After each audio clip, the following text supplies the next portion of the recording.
പ്രിയപ്പെട്ടവരെ നമസ്കാരം. ഞാനിപ്പോൾ എവിടെയുള്ളതെന്ന് അറിയോ? ഞാൻ അട്ടപ്പാടി പോകുന്ന വഴിയിലാണ് കേട്ടോ. അട്ടപ്പാടി എല്ലാവർക്കും അറിയണ്ടാവും കേട്ടോ. അട്ടപ്പാടി എന്ന് പറഞ്ഞാൽ അടിപൊളി സ്ഥലമാണ്.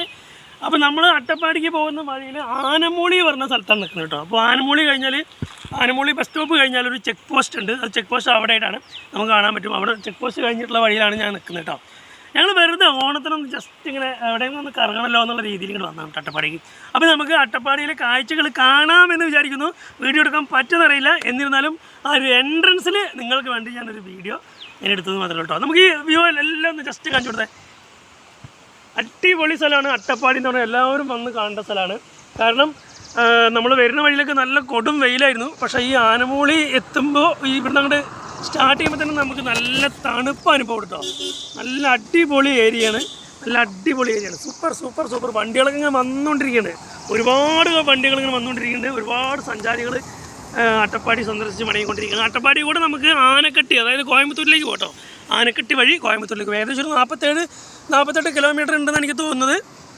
ഇത് ചുരത്തിലുള്ള വ്യൂ പോയിൻ്റാണ് കേട്ടോ. ഏകദേശം 12ാം വളവ് എന്നാണെന്ന് പറയാം. സൂയിസൈഡ് പോയിൻ്റാണ്.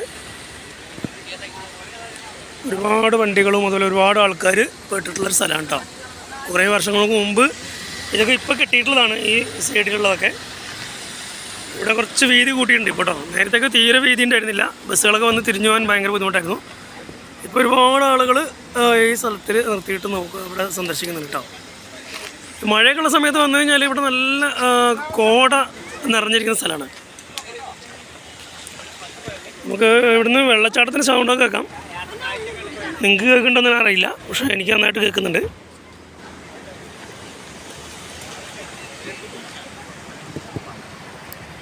ഇവിടുന്ന് ഏകദേശം ഒരു 6 കിലോമീറ്ററും കൂടിയൊക്കെ പോയി കഴിഞ്ഞാൽ മുക്കാലി എത്തും കേട്ടോ. 6 കിലോമീറ്ററിൻ്റെ ഉള്ളിൽ അത്രേ ഉള്ളൂ.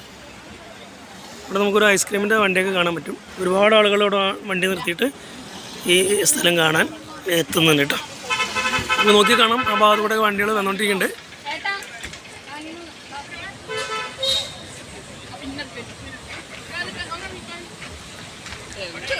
ഓണമായതുകൊണ്ടാണ് തോന്നുന്നു നല്ല തിരക്കാണ് കേട്ടോ. ഇത്രയൊന്നും വണ്ടികൾ ഇങ്ങനെ കാണാറില്ല സാധാരണ. ഒരുപാട് സഞ്ചാരികൾ ഇവിടെ വന്നുകൊണ്ടിരിക്കുന്നുണ്ട്.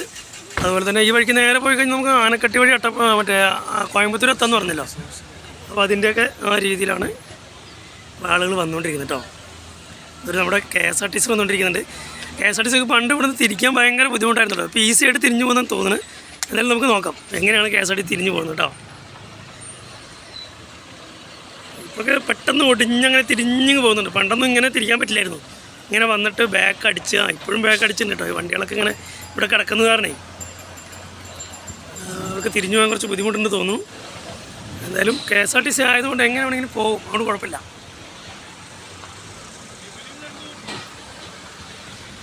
ഇവിടെ ആനവണ്ടി ഒരു സംഭവമാണ് കേട്ടോ. അത് ഏത് വളവുകളും ഉടവുകളൊക്കെ തിരിഞ്ഞു പോകും.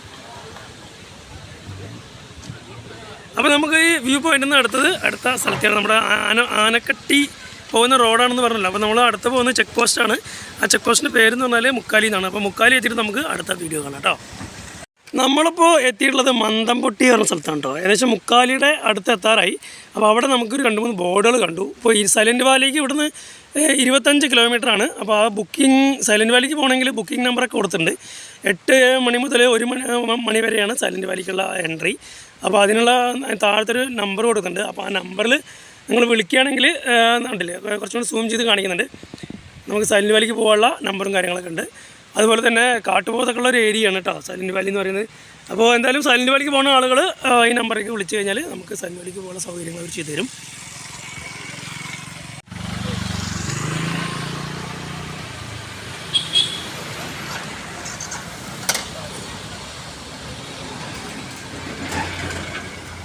ഇത് മന്ദംപൊട്ടി നിലമ്പതി പാലാണ് കേട്ടോ. പിന്നെ കുറേ അറിയിപ്പുകൾ കൊടുത്തിട്ടുണ്ട്. ചീഫ് വൈൽഡ് ലൈഫ് വാർഡിൻ്റെ ഓരോ നമ്പറുകൾ കൊടുത്തിട്ട് ഉത്തരവ് വനത്തിൽ കെമിക്കൽ എക്സ്പ്ലോസീവ് പ്ലാസ്റ്റിക് മറ്റു മാലിന്യങ്ങൾ നിക്ഷേപിച്ചാൽ പിഴയായി 2000 രൂപ ഈടാക്കുന്നതാണ്. പിഴ അടയ്ക്കാത്ത പക്ഷം 1972 വന്യജീവി സംരക്ഷണ നിയമപ്രകാരം പ്രോസിക്യൂഷൻ നടപടികൾ സ്വീകരിക്കുന്നതായിരിക്കും. Silent Valley National Park. Okay. അപ്പോൾ എന്തായാലും ഇങ്ങനെയുള്ള കാര്യങ്ങളൊക്കെ നമ്മൾ പാലിച്ചിട്ട് വേണം നമ്മൾ ഈ ഫോറസ്റ്റിലേക്ക് കിടക്കാൻ. അതുപോലെ തന്നെ വന്യമൃഗങ്ങൾക്ക് ഭക്ഷണം നൽകുന്ന ശിക്ഷാർഹമാണ്. മാലിന്യങ്ങൾ ഇവിടെ നിക്ഷേപിക്കരുത്, കേരള വനം വന്യജീവി വകുപ്പ് എന്ന് പറഞ്ഞിട്ട്. പുഴയിൽ ഇറങ്ങുന്നത് ശിക്ഷാർഹമാണെന്ന് ഇവിടെ ബോർഡുണ്ട്. അപ്പോൾ അതുകൊണ്ട് കാരണം പുഴയിൽ വെള്ളം വരുമ്പോൾ ചിലപ്പോൾ കൺട്രോൾ കിട്ടില്ല. ഇപ്പോൾ വലിയ വെള്ളമൊന്നുമില്ല, വെള്ളം വലിയ കുഴപ്പമില്ലാന്ന് തോന്നുന്നു. അപ്പോൾ എന്തായാലും പുഴയിൽ ഇറങ്ങുന്ന ശിക്ഷാർഹമാണെന്ന് ഇവിടെ എഴുതി വെച്ചിട്ടുണ്ട്. അപ്പോൾ നിയമങ്ങൾ നമ്മൾ പാലിക്കുക. ഓക്കെ.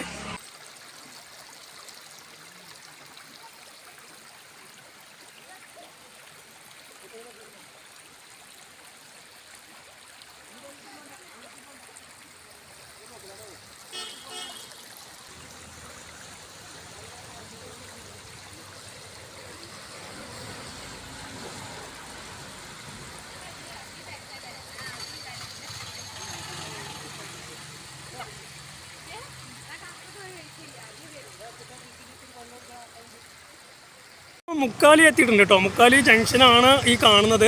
അപ്പോൾ അവിടെ നിന്ന് അതിൻ്റെ മുമ്പായിട്ടൊരു ബോർഡ് കണ്ടു, അതുകൊണ്ട് നോക്കണം. ആകളിക്ക് നമുക്ക് പോവാം, ആനക്കട്ടി പോവാം. സൈലൻറ്റ് വാലിക്ക് ഇവിടുന്ന് ഇടത്തോട്ടാണ് തിരിയുന്നത് കേട്ടോ. ഏകദേശം 24 കിലോമീറ്ററാണ് സൈലൻറ്റ് വാലിക്കുള്ളത്. ഇതാണ് സൈലൻറ്റ് വാലിക്ക് പോകുന്ന ജംഗ്ഷൻ, മുക്കാലി ജംഗ്ഷൻ എന്ന് പറയും. നേരത്തെ ഇവിടെ ആയിരുന്നു ചെക്ക് പോസ്റ്റ് ഉണ്ടായിരുന്നു കേട്ടോ. ഇപ്പോൾ ആ ചെക്ക് പോസ്റ്റ് കുറച്ച് അങ്ങോട്ട് മാറിയിട്ടുണ്ട്. ഇപ്പോഴും ഒരു ഫോറസ്റ്റിൻ്റെ ചെക്ക് പോസ്റ്റ് ഇവിടെ ഉണ്ടെന്ന് തോന്നുന്നുണ്ട്, അത് കാണാനില്ല. അപ്പോൾ അതിനോട് ചേർന്നുള്ള കടകളാണ് ഈ കാണുന്നതൊക്കെ. നല്ല അടിപൊളി കടകളാണ്. ഒരു സൈലൻറ്റ് വാലി ഓർഗാനിക് ഇക്കോ ഷോപ്പൊക്കെ ഉണ്ട് കേട്ടോ. ഒരുപാട് സാധനങ്ങൾ നമുക്ക് ഇവിടുന്ന് കിട്ടുന്ന തോന്നുന്നു. അപ്പോൾ ഞങ്ങൾക്ക് സമയമില്ലാത്തതുകൊണ്ടാണ് കയറുന്നില്ല.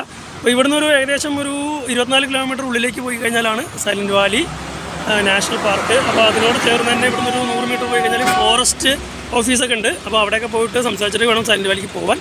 അപ്പോൾ അതിന് മുമ്പ് ഞാൻ നേരത്തെ ഒരു നമ്പർ കാണിച്ചില്ല, ആ നമ്പറിൽ കോൺടാക്ട് ചെയ്ത് കഴിഞ്ഞാൽ ഓഫീസിലെ കോൺടാക്ട് നമ്പറാണ്. അപ്പോൾ അവരായിട്ട് കോൺടാക്ട് ചെയ്യാൻ പറ്റും. അപ്പോൾ ഇവിടുന്ന് നമ്മുടെ ആദിവാസി അതുപോലെ ക്യാൻസറിനൊക്കെ ചികിത്സിക്കുന്ന വള്ളിയമ്മാൾ എന്ന് പറയുന്ന ഗുരുകുലം ചാരിറ്റബിൾ ട്രസ്റ്റിൻ്റെയൊക്കെ ബോർഡ് കാണുന്നുണ്ട് നമുക്ക്. അപ്പോൾ ഇതാണ് ഇവിടുന്ന് ഒരു 1/2 കിലോമീറ്റർ 1 കിലോമീറ്റർ ഉള്ളിലേക്ക് പോയാൽ അവരുടെ ഹോസ്പിറ്റലൊക്കെ കാണുന്നതൊക്കെ തോന്നുന്നു കേട്ടോ. അപ്പോൾ എന്തായാലും മുക്കാലി പറഞ്ഞ നല്ല അടിപൊളി സ്ഥലമാണ്. ഇനി ഇവിടുന്ന് അങ്ങോട്ട് സാധാരണ ജനങ്ങൾ, അതായത് സാധാരണ പോലെയുള്ള വീടുകളും അതുപോലെ തന്നെ എല്ലാ നാട്ടുകാരും താമസിക്കുന്ന ഒരു ഏരിയയാണ് കേട്ടോ. ഇത് കൽക്കണ്ടി സിറ്റിയാണ് കേട്ടോ. നമ്മൾ കയറി വന്നു കഴിഞ്ഞാൽ ആദ്യം കാണുന്ന ഒരു ചെറിയൊരു ടൗണാണ്. അത്യാവശ്യം എല്ലാ സാധനങ്ങളും കിട്ടുന്ന ഒരു ചെറിയൊരു ടൗൺ തന്നെയാണ്. ഒരുപാട് കടകളൊക്കെ ആയിട്ടുള്ള അടിപൊളി ഒരു ചെറിയ ടൗൺ കേട്ടോ. ഇതിൻ്റെ അപ്പുറത്ത് ഇവിടുന്ന് ഒരു 2 കിലോമീറ്റർ പോയി കഴിഞ്ഞാലാണ് ശിവരാത്രി നടക്കുന്ന ഒരു ക്ഷേത്രമുള്ളത്. അപ്പോൾ ഞാൻ അങ്ങോട്ട് ചിലപ്പോൾ പോകാൻ സാധ്യത കുറവാണ്. അപ്പോൾ ഇതുവരെ ആയിരിക്കും നമ്മുടെ എൻട്രി എന്ന് പറയുന്നത്. ഇതിൽ ഗംഭീര സ്ഥലമാണ്, കൽക്കണ്ടി എന്ന് പറയും, കൽക്കണ്ടി. അപ്പോൾ ഈ പ്രദേശം മുഴുവൻ അട്ടപ്പാടി എന്നാണ് അറിയപ്പെടുന്നത്. അട്ടപ്പാടിയിൽ തന്നെ പല സ്ഥലങ്ങളിലായിട്ട് പല പേരുകളുണ്ട്. മുക്കാലി, കൽക്കണ്ടി, അഗളി, അങ്ങനെ ഒരുപാട് സ്ഥലങ്ങളുണ്ട് കേട്ടോ. അപ്പോൾ എന്തായാലും പുതിയൊരു കിടിലൻ വീഡിയോ ആയിട്ട് വീണ്ടും കാണുന്നവരെ എല്ലാവർക്കും ബൈ ബൈ.